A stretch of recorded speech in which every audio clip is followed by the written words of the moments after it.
लाड़काना में पुलिस एहलकारों की मौजूदगी में डाकुओं की टिकटॉक वीडियो सामने आ गई। लाड़काना पुलिस ने गुज़श्ता रोज दावा किया था कि दाहानी गैंग के साथ इनाम याफ्ता डाकू समेत 16 मतूब मुल्ज़िमान ने कर दिया। पुलिस के मुताबिक इन मुल्ज़िमान के सरों की मजमूई कीमत 1 करोड़ 35 लाख रुपए मुकर्रर थी। ताहम सरेंडर के बाद सोशल मीडिया पर सामने आने वाली वीडियोस में मुबैना तौर पर यही डाकू पुलिस प्रोटोकॉल के साथ टिकटॉक वीडियोस बनाते और काफिले की सूरत में जाते हुए नजर आ रहे हैं।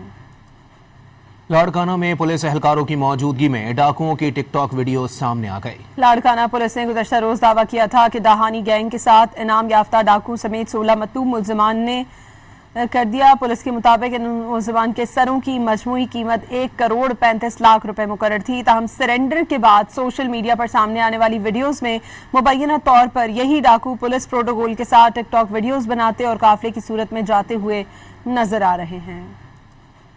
लाड़काना में पुलिस एहलकारों की मौजूदगी में डाकुओं की टिकटॉक वीडियो सामने आ गई। लाड़काना पुलिस ने गुज़श्ता रोज दावा किया था कि दाहानी गैंग के साथ इनाम याफ्ता डाकू समेत 16 मतूब मुल्ज़िमान ने कर दिया। पुलिस के मुताबिक इन मुल्ज़िमान के सरों की मजमूई कीमत 1 करोड़ 35 लाख रुपए मुकर्रर थी। ताहम सरेंडर के बाद सोशल मीडिया पर सामने आने वाली वीडियोस में मुबैना तौर पर यही डाकू पुलिस प्रोटोकॉल के साथ टिकटॉक वीडियोस बनाते और काफिले की सूरत में जाते हुए नजर आ रहे हैं।